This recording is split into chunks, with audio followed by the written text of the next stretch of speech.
Ayan, Kel. Adesso ritirato. Mamma mia, pesante. Grazie per tuo regalo. Guarda, adesso l'ho aperto. E vediamo.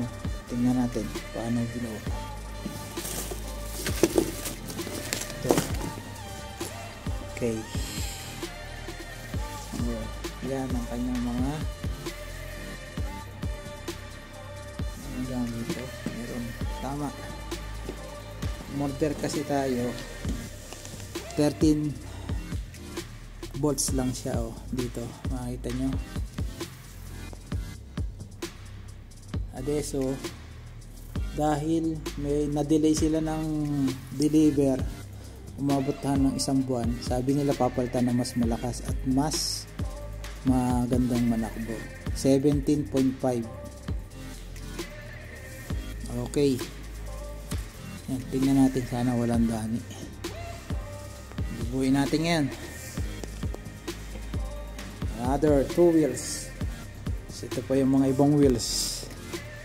CB, CBR, oh, pogi na ni CB, ADV, tsaka si MT, nakataklops. Ito lang ang pangit, oh. Yung pang charge nya, kailangan pang maghanap ng adapter o papalitan mo ng saksakan. Charge sana natin, buuin na lang natin. Guys, yun, Kel, grazie sa iyong regalo. Meron na tayong service pag nag-iinom sa labas para iwas samsam sa ating lisensya.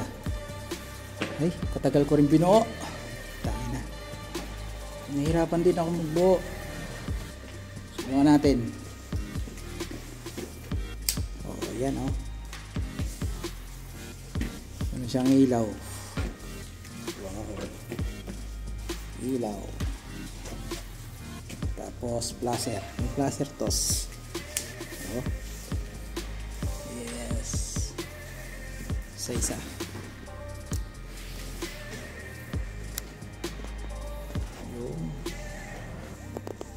yan, shock nya 1, 2, 3, 4,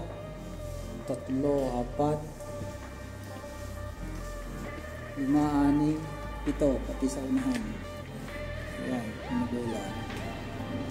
Ayos na.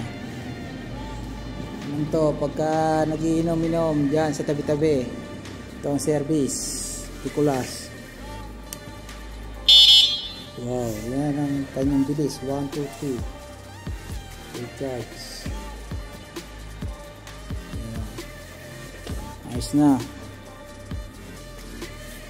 Thank you. Meron tayo dating ganito, binenta nilang natin yun, bumitanda. Pwede po mag-angkas oh. May angkasan pa oh. Yan tutungtong, may angkas. Ayos na. Thank you Lord, meron ng service.